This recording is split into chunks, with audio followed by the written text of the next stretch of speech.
Inorbit mall વડોદરાના CSR સહયોગથી યશલોક welfare foundation દ્વારા વડોદરા મ્યુનિસિપલ કોર્પોરેશનને fully automatic 2 cubic metre mini truck mounted road sweeper machine સોંપવામાં આવ્યું છે. આ મશીનમાં વેક્યુમ આધારિત સફાઈ સિસ્ટમ, સેન્ટર બ્રશ, બે સાઇડ બ્રશ અને GPS ટ્રેકિંગની સુવિધા છે. મશીન પ્રતિ કલાક આશરે 18,500 ચોરસ મીટર વિસ્તારની સફાઈ કરી શકે છે અને 2,000 લીટર સુધી ધૂળ એકત્ર કરવાની ક્ષમતા ધરાવે છે. મ્યુનિસિપલ રોડ, સર્વિસ લેન, સાંકડી જગ્યાઓ અને જાહેર પાર્કિંગ વિસ્તારોની સફાઈમાં તેનો ઉપયોગ કરવામાં આવશે.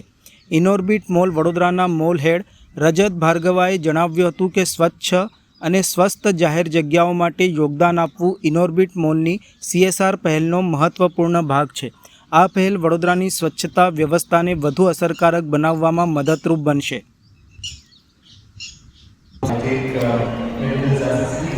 एक बार जोरदार तालियां हो जाएं।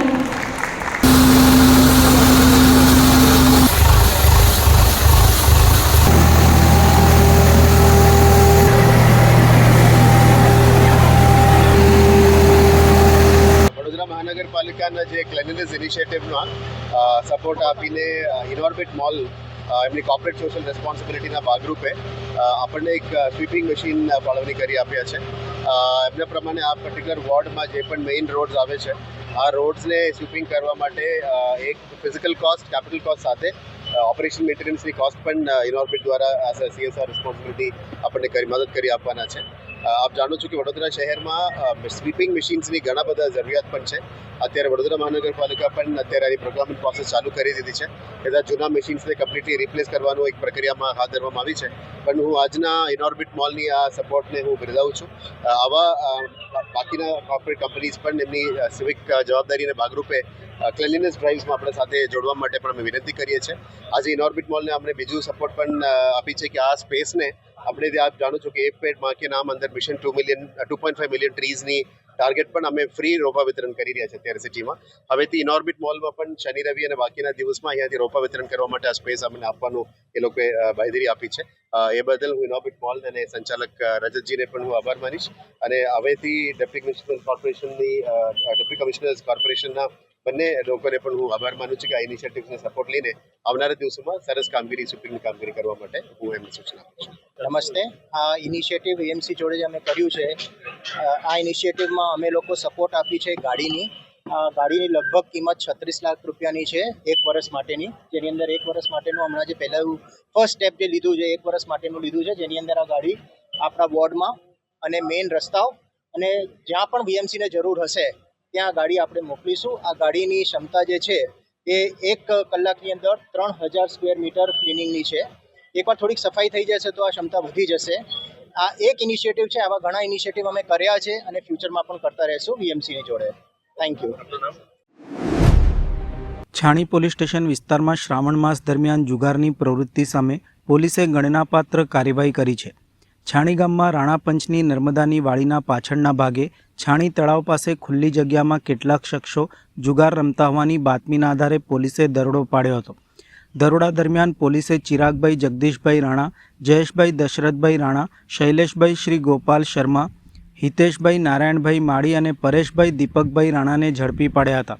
પકડાયેલ આરોપીઓ પાસેથી અંગ ઝડતી રોકડ રૂપિયા 11,500, જમીન દાવના રોકડ રૂપિયા 8,200 તેમજ 3 મોબાઈલ ફોન મળી કુલ રૂપિયા 34,700નો મુદ્દામાલ કબજે કરવામાં આવ્યો હતો. સમગ્ર મામલે છાણી પોલીસે જુગાર ધારા હેઠળ ગુનો નોંધી 5 આરોપીઓ વિરુદ્ધ કાયદેસરની કાર્યવાહી હાથ ધરી હતી. શ્રાવણ માસના પવિત્ર સોમવારે વડોદરાના ગાજરાવાડી વિસ્તારમાં આવેલ પ્રાચીન અને આસ્થાના કેન્દ્ર સમાન રામનાથ મહાદેવ મંદિરે ભક્તોએ મોટી સંખ્યામાં આજે દર્શન કરી ધન્યતા અનુભવી હતી. સવારથી જ ભક્તોમાં ભગવાન મહાદેવના દર્શન માટે ભારે ઉત્સાહ જોવા મળ્યો હતો.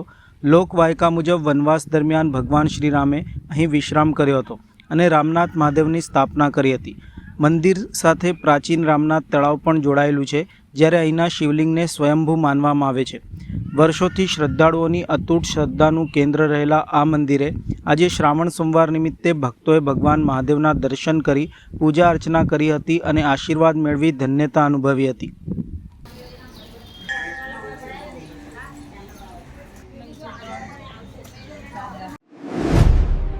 એક તરફ સરકાર દેશના યુવાધનને વ્યસનના રવાડે ન ચડે તે માટે કડક કાર્યવાહી અને જાગૃતિની વાત કરે છે. ગુજરાતમાં તો વર્ષોથી દારૂબંધી અમલમાં હોવાનો દાવો કરવામાં આવે છે, પરંતુ બીજી તરફ નિષ્ફળ પોલીસ તંત્રના કારણે દારૂ જેવા સામાજિક દૂષણ ઉપર અસરકારક અંકુશ આવી રહ્યો નથી. વડોદરામાં દારૂબંધીના અમલને લઈને ફરી એકવાર ગંભીર સવાલો ઉઠી રહ્યા છે. બાપોદ પોલીસ સ્ટેશન વિસ્તારમાં એસએમસીના દરોડા દરમિયાન 400થી વધુ પેટીનો દારૂનો જથ્થો ઝડપાતા સ્થાનિક પોલીસની કામગીરી સામે સવાલો ઉઠી રહ્યા છે. બાપોદ વિસ્તારમાં દારૂના વેચાણ અને સપ્લાયનો પર્દાફાશ થતાં પોલીસ તંત્ર જાણે ઊંઘતું ઝડપાયું હોવાના આક્ષેપો થઈ રહ્યા છે. ભાવનગરના લઠ્ઠાકાંડ બાદ સમગ્ર રાજ્યમાં દારૂબંધીના અમલ સામે પહેલાંથી સવાલો ઉઠી રહ્યા છે, ત્યારે વડોદરામાં આટલા મોટા પ્રમાણમાં દારૂનો જથ્થો ઝડપાવાની ઘટનાએ વધુ ચર્ચા જગાવી છે.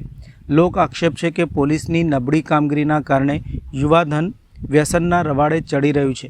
હવે સવાલ એ છે કે ગુજરાતમાં દારૂબંધી ખરેખર જમીન ઉપર અમલમાં છે કે પછી માત્ર કાગળ ઉપર જ રહી ગઈ છે. ગુજરાતી ભાષા અને સાહિત્યના પ્રખર સર્જક વીર નર્મદની જન્મજયંતિ નિમિત્તે વડોદરા મહાનગરપાલિકા દ્વારા તેમની પ્રતિમાને પુષ્પાંજલિ અર્પણ કરવામાં આવી હતી. ગુજરાતી સાહિત્યના પાયાના સર્જકોમાં સ્થાન ધરાવતા વીર નર્મદની જન્મજયંતિ નિમિત્તે વડોદરા મહાનગરપાલિકા દ્વારા પુષ્પાંજલિ કાર્યક્રમનું આયોજન કરવામાં આવ્યું હતું.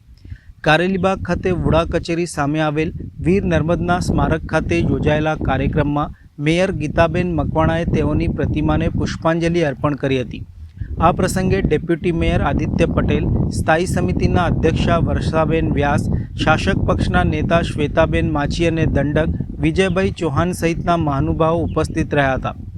વીર નર્મદે ગુજરાતી ભાષાને નવી દિશા આપવાની સાથે સાહિત્ય, સમાજ સુધારણા અને ગુજરાતી અસ્મિતાના જાગરણમાં મહત્ત્વનું યોગદાન આપ્યું હતું. તેમનું સાહિત્ય આજે પણ ગુજરાતી સમાજ માટે પ્રેરણારૂપ છે. જન્મજયંતિના આ અવસરે મહાનુભાવોએ વીર નર્મદના સાહિત્યિક અને સામાજિક યોગદાનને યાદ કરી તેમની પ્રતિમાને પુષ્પાંજલિ અર્પણ કરી ભાવભીની શ્રદ્ધાંજલિ પાઠવી હતી.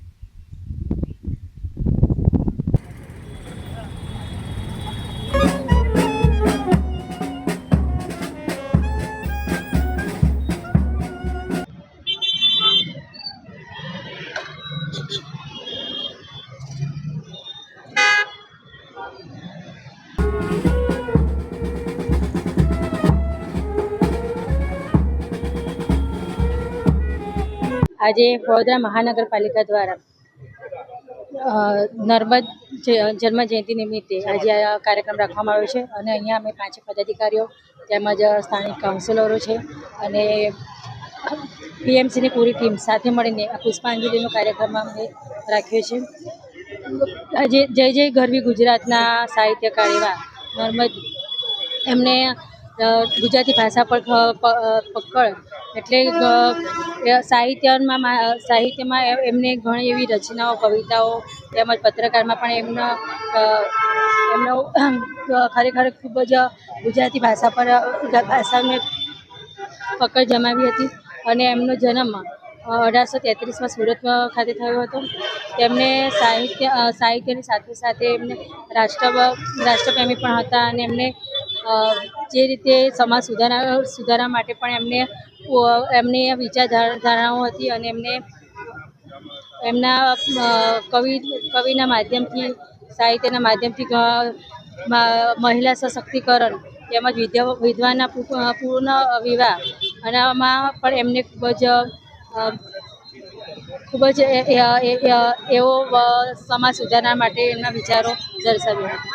ગુજરાતી સાહિત્યના માધ્યમથી જય જય ગરવી ગુજરાત જેવો ગુજરાતની અસ્મિતાનો બુલંદ નારો આપનાર, યાહોમ કરીને પડો ફતેહ છે આગે જેવો આત્મવિશ્વાસથી ભરપૂર જીવન મંત્ર આપનાર મહાન વિભૂતિ, યુગ પ્રવર્તક કવિ નર્મદજીની જન્મજયંતિ નિમિત્તે વડોદરા મહાનગરપાલિકા દ્વારા વડોદરાના પ્રથમ નાગરિક મેયર શ્રીમતી ગીતાબેન મકવાણાની અધ્યક્ષતામાં અને ઉપસ્થિતિમાં શ્રદ્ધાંજલિ, ભાવાંજલિ અને પુષ્પાંજલિનો કાર્યક્રમ પદાધિકારીગણ સાથે યોજાયો છે.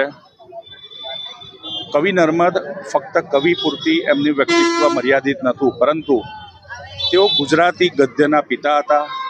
તેઓ એક મહાન સમાજ સુધારક હતા.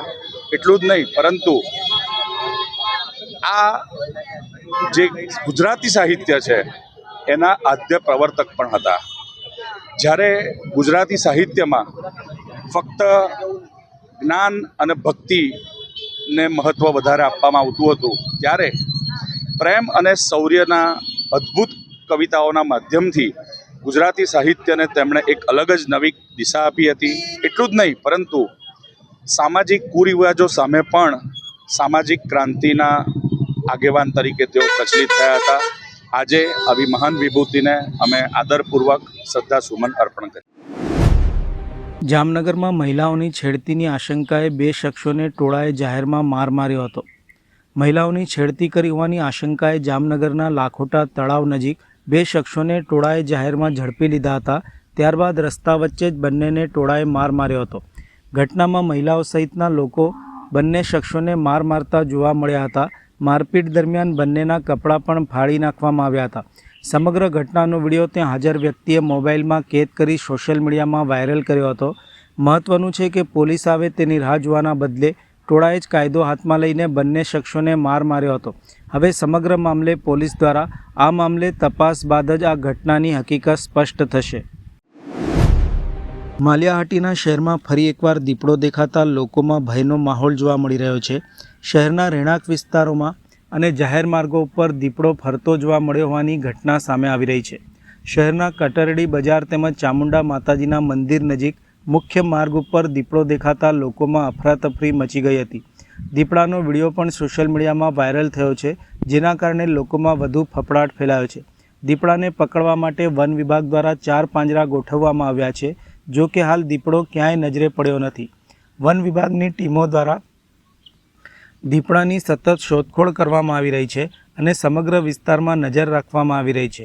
લોકોની સુરક્ષાને ધ્યાનમાં રાખીને તંત્ર દ્વારા લોકોને સાવચેતી રાખવા અપીલ કરવામાં આવી રહી છે. ખાસ કરીને રાત્રિના સમયે સુમસામ સ્થળોએ જવાનું ટાળવા અને દીપડો જોવા મળે તેની નજીક ન જવા સૂચના આપવામાં આવી છે. મોંઘવારીના માર વચ્ચે હવે ખાંડના ભાવમાં થયેલા વધારાએ સામાન્ય પરિવારનું બજેટ ખોરવી નાખ્યું છે. જૂનમાં 45 પ્રતિ કિલો મળતી ખાંડનો ભાવ હવે 65 થી 70 સુધી પહોંચી ગયો છે. ખાંડના ભાવમાં સતત વધારો થતાં ગૃહિણીઓના બજેટ ઉપર સીધી અસર પડી છે. ચા કોફીથી લઈને મીઠાઈ અને અન્ય ખાદ્ય ચીજવસ્તુઓના ખર્ચમાં પણ વધારો થવાની સ્થિતિ છે. તહેવારોની સિઝન વચ્ચે ખાંડ મોંઘી થતાં લોકોમાં પણ નારાજગી જોવા મળી રહી છે.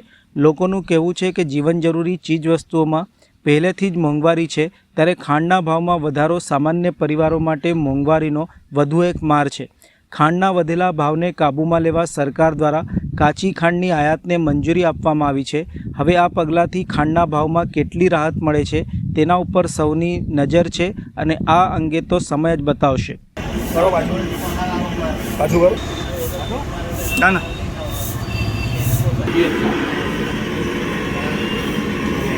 છેલ્લા 1 મહિનામાં ખાંડનો લગભગ 25 થી 30 રૂપિયાનો વધારો થઈ ગયો છે 1 કિલો પાછળ. હવે ચાના વેપારીઓ માટે એક દુઃખના સમાચાર, કારણ કે એક ચાના 20 રૂપિયાથી વધારીને હવે ભાવ શું નક્કી કરવું એ નક્કી નથી કરી શકતા. કારણ કે કોઈ જે માણસો નથી રાખતા દુકાન ઉપર એ સસ્તા ભાવે વેચે, અને જેની પાસે માણસો છે એનો પગાર કાઢવાનો એ બધું કાઢવા માટે એમને મોંઘી વેચવી પડે. હવે પેલા માણસો નથી એ 20માં પોસાય એમને, જેની પાસે નોકરો રાખે વધારે એમને પોસાય નહીં, એટલે ના છૂટકે બી ભાવ કદાચ વધારો કરવો પડે એવો છે. તો એક તો ક્વોન્ટિટી નહીં તો ક્વોલિટીમાં ફેરફાર કરવો પડશે. ક્વોન્ટિટી ઓછી કરવી પડે નહીં તો ક્વોલિટીમાં ફેરફાર કરવો પડે. એનો કોઈ બીજો રસ્તો નથી. તકલીફ તો પડવાની જ છે, પણ કરવાનું શું? આનો વધારો થઈ ગયો છે તો કોઈ બી ના છૂટકે બી. અત્યારે રાજકોટમાં 30 રૂપિયા એક ચા થઈ ગયા છે અને અત્યારે અહીંયા 20 રૂપિયા ચાલે છે. એટલે કઈ ને કઈ તો વેપારીઓ કરવું જ પડે, કારણ કે પોતાના ઘરનો નાખીને તો વેપાર કરવાનો નથી કોઈ. 25 થી 30 રૂપિયા કિલો પાછળ થઈ ગયા છે. વડોદરાના બિલગામ કેનાલ રોડ ઉપર આવેલ ઓરો રેસિડેન્સીમાં એક્ટિવા 2 વ્હીલરની અંદર નાનો કોબરા સાપનો બચ્ચું મળી આવતા રહીશોમાં ચકચાર મચી હતી. સાપ દેખાતા રહીશોએ તાત્કાલિક તે અંગેની જાણ જીવરક્ષા સંસ્થા અને ફોરેસ્ટ કંટ્રોલ રૂમને કરી હતી. જાણ થતાં જ વન વિભાગના જિગ્નેશ પરમાર અને લાલુ નિઝામા તેમજ સંસ્થાના સ્વયંસેવકો ઘટના સ્થળે આવી પહોંચ્યા હતા. રેસ્ક્યુ ટીમે સાવચેતીપૂર્વક એક્ટિવામાંથી કોબરાના બચ્ચાનું સફળતાપૂર્વક રેસ્ક્યુ કર્યું હતું. બાદમાં તેને સુરક્ષિત સ્થળે ખસેડવાની કાર્યવાહી હાથ ધરવામાં આવી હતી. સાપ પકડાતા સ્થાનિક રહીશોએ હાશકારો અનુભવ્યો હતો.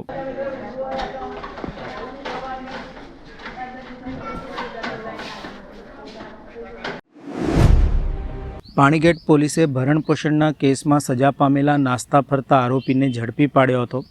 વડોદરાના પાણીગેટ પોલીસ સ્ટેશનની સર્વેલન્સ ટીમે ભરણપોષણના કેસમાં સજા પામેલા અને સજા વોરંટ બાદ નાસ્તા ફરતા આરોપીને ઝડપી પાડી જેલના હવાલે કર્યો છે.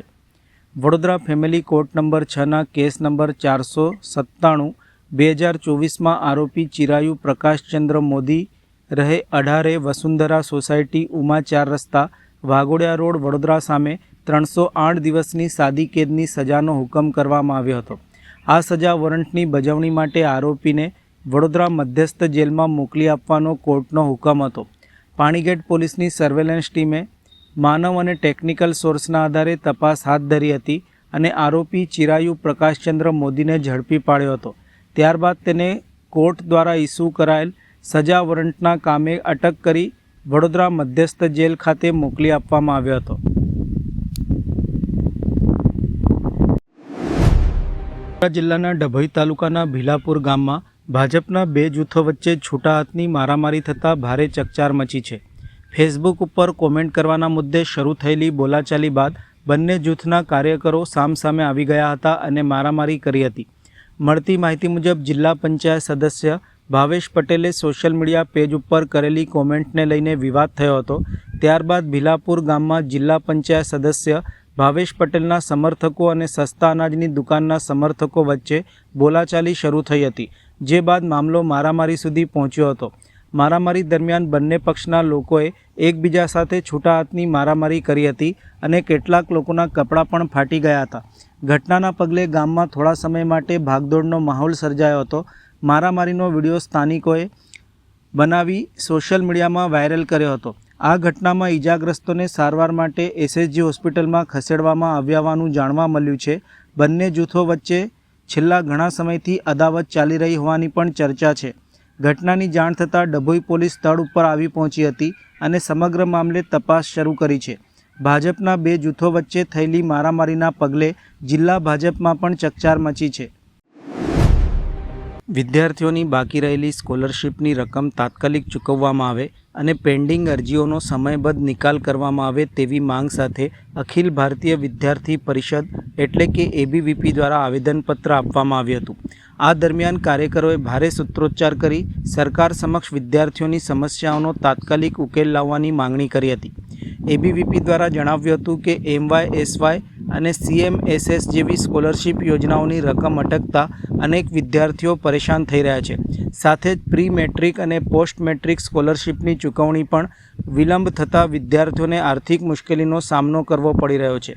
ડીબીટી આધાર અને NPCI સંબંધિત સમસ્યાઓના કારણે પણ કેટલીક અરજીઓની ચૂકવણી પ્રક્રિયા અટકી હોવાનું જણાવાયું હતું. ખાસ કરીને આર્થિક રીતે નબળા વિદ્યાર્થીઓ ઉપર તેના વધારાનો આર્થિક ભારણ પડી રહ્યું છે. સમગ્ર ગુજરાતમાં પેન્ડિંગ અરજીઓનો ઝડપી નિકાલ કરી સ્કોલરશીપની બાકી રકમ તાત્કાલિક વિદ્યાર્થીઓના ખાતામાં જમા કરાવવા એબીવીપી દ્વારા સરકાર સમક્ષ માંગ કરવામાં આવી હતી.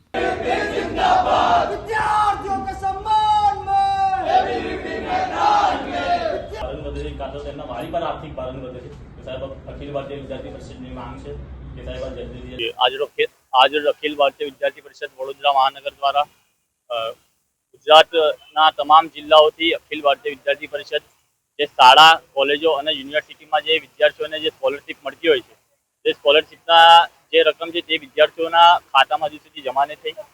તે અંગે અખિલ ભારતીય વિદ્યાર્થી પરિષદ દરેક જિલ્લા કેન્દ્રોમાં કલેક્ટર સાહેબને આવેદનપત્ર આપી અને સરકાર સુધી આ આવેદનના માધ્યમથી સરકાર સુધી આ પ્રશ્ન જે પ્રશ્ન છે એનું નિરાકરણ લાવવામાં આવે અને જલ્દીથી જલ્દી વિદ્યાર્થીઓના ખાતામાં જે સ્કોલરશીપની રકમ અટવાયેલી તે જલ્દીથી જલ્દી જમા કરવામાં આવે. વડોદરાના દંતેશ્વર વિસ્તારમાં આવેલા તળાવમાંથી વહેલી સવારે એક યુવકનો મૃતદેહ મળી આવતા સમગ્ર વિસ્તારમાં ચકચાર મચી હતી. સવારના સમય દરમિયાન તળાવ પાસેથી પ્રસાર થઈ રહેલ એક સ્થાનિકની નજર પાણીમાં તરતા મૃતદેહ ઉપર પડતા તેને તાત્કાલિક અન્ય લોકોને આ ઘટનાની જાણ કરી હતી.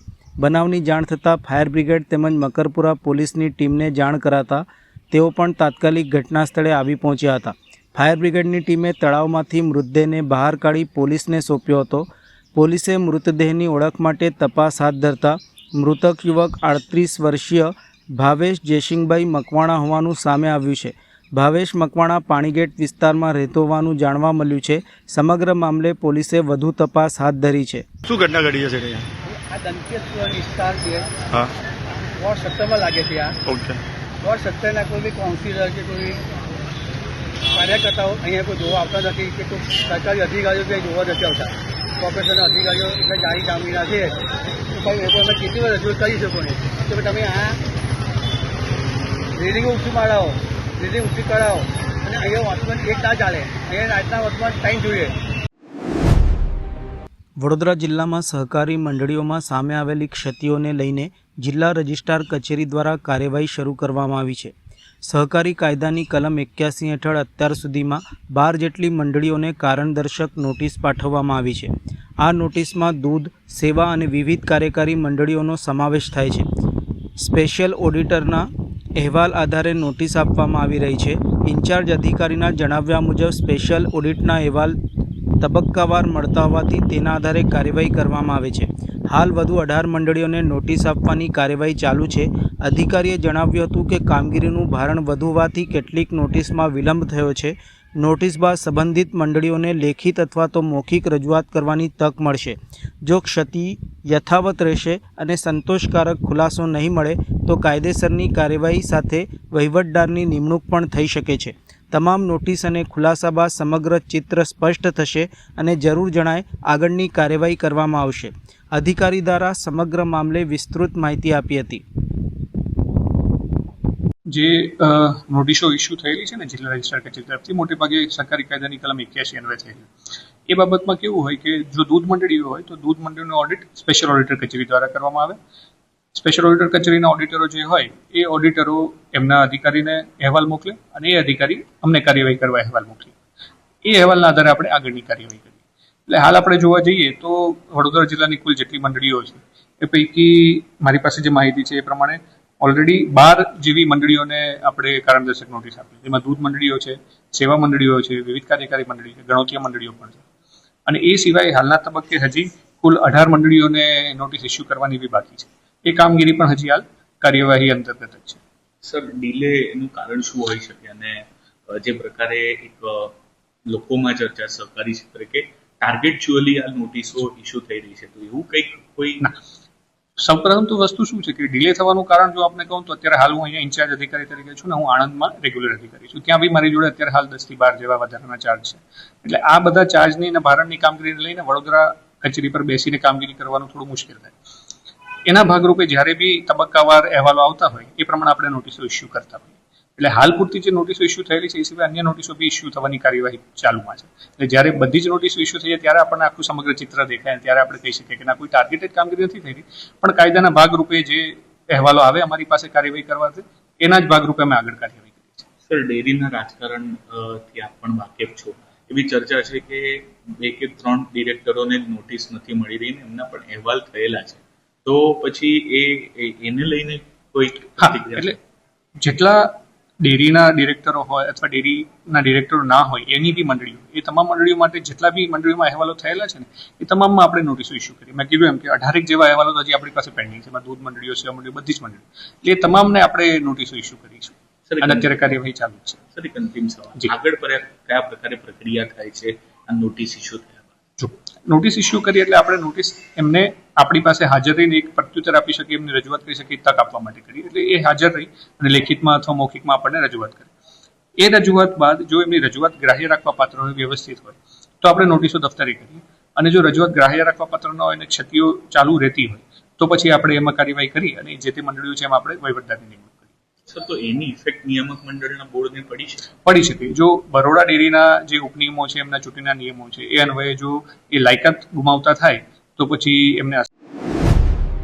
ડભોઈના ભીલાપુર ગામમાં ભાજપના બે જૂથો વચ્ચે સોશિયલ મીડિયા પરની એક પોસ્ટની કોમેન્ટને લઈને વિવાદ સર્જાયો હતો. જાહેર રસ્તા ઉપર બંને જૂથના લોકો સામસામે આવી જતા છૂટા હાથની મારામારી થઈ હતી. મારામારી દરમિયાન એકબીજાના કપડાં ફાડી નાખવામાં આવ્યા હતા, જ્યારે કેટલાક લોકો લોહીલુહાણ થતાં તેમને સારવાર માટે ખસેડવામાં આવ્યા હતા. સમગ્ર મામલે બંને પક્ષો દ્વારા એકબીજા સામે આક્ષેપો પ્રત્યાક્ષેપો કરવામાં આવી રહ્યા છે. આક્ષેપો મુજબ વડોદરા જિલ્લા પંચાયતની આરોગ્ય સમિતિના ચેરમેન ભાવેશ પટેલના ફેસબુક પેજ ઉપર કરવામાં આવેલી એક પોસ્ટની કોમેન્ટને લઈને બંને પક્ષો વચ્ચે બોલાચાલી થયા બાદ વાત મારામારી સુધી પહોંચી હતી. ઇજાગ્રસ્ત પરેશ પટેલે આક્ષેપો સાથે જણાવ્યું હતું કે ભીલાપુર ગામની ભાગોળે ડેપ્યુટી સરપંચ અને અન્ય લોકો બેઠા હતા.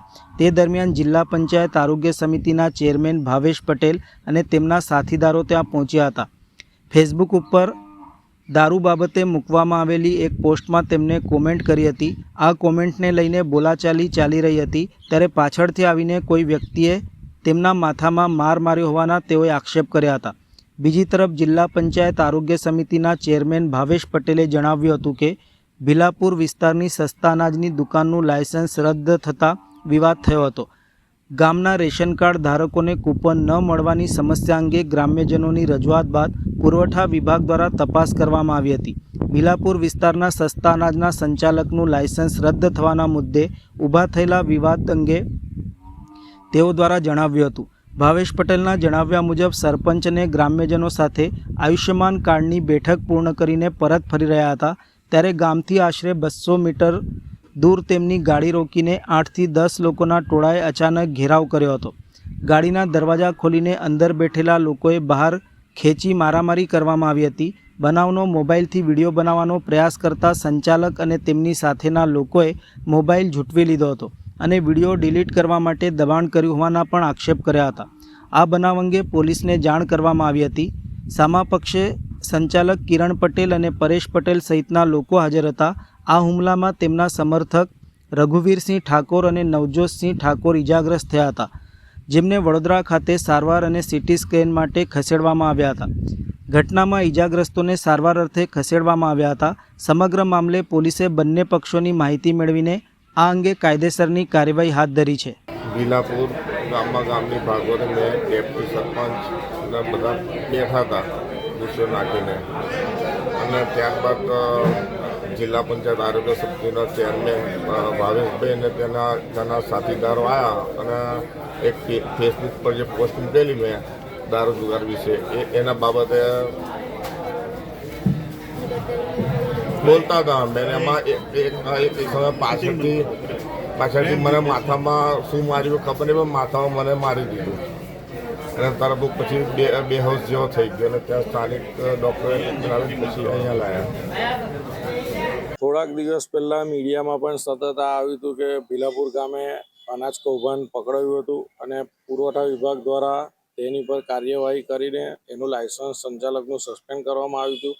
અત્યારે જ સંચાલકોએ અમારી પર હુમલો કર્યો છે. આજે સવારે અમે ભીલાપુર ગામની મુલાકાતે હતા. હું ને મારી જોડે બીજા 2 મિત્રો હતા. અમે 3 જણ ભીલાપુર ગામે ત્યાં બસ સ્ટેન્ડે બેઠા હતા. ત્યાં ચા પાણી કરી સરપંચ સાથે હતા, વાતચીત કરીને પછી અમે અમારા ઘરે જતા હતા.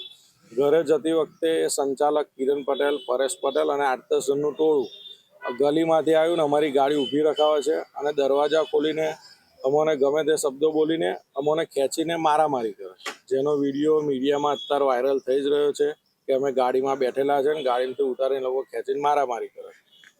રહી વાત એ લોકો ભાજપ કોંગ્રેસની, તો એવો કોઈ પક્ષપાત નથી. એ લોકો એવું કહેતા હોય કે 2 જૂથ ભાજપના છે, તો હું જ્યારે ભાજપનો ઉમેદવાર હતો જિલ્લા પંચાયતમાં તો એ લોકો મારી જોડે કોઈ દિવસ કેમ્પેનિંગમાં જોડાયા નથી. જો એ લોકો ભાજપના જ હોય તો ભાજપમાં એ લોકો જોડાઈ શકે છે. બીજી વાત સોશિયલ મીડિયાની, તો સોશિયલ મીડિયામાં એ લોકો જે કોમેન્ટ કરે છે દારૂ જુગારની મને ટેગ કરી, તો હવે મારો કોઈ દારૂ જુગારનો ધંધો નથી ચાલતો, મેં કોઈ પાસે હપ્તો નથી લેતો. એમની પાસે જો કોઈ પુરાવા હોય તો એ મીડિયામાં આપી શકે છે અથવા તો પોલીસને આપી શકે છે. એમાં જો હું પુરવાર થઈશ, એ લોકો એનો મારો વિડીયો લાવશે તો હું રાજકારણ છોડી દઈશ. એ આપણા મીડિયાના મારફત તમામને આહ્વાન કરું છું. પરંતુ આ એક એમનું કૌભાંડ મેં બહાર લાવ્યો છું અને ગરીબોની મેં જે સેવા કરું છું એ લોકોને પચતું ના હોય, એના લીધે જ આ અમને ગાડીમાંથી બહાર કાઢીને અમારી પર એ લોકોએ હુમલો કર્યો.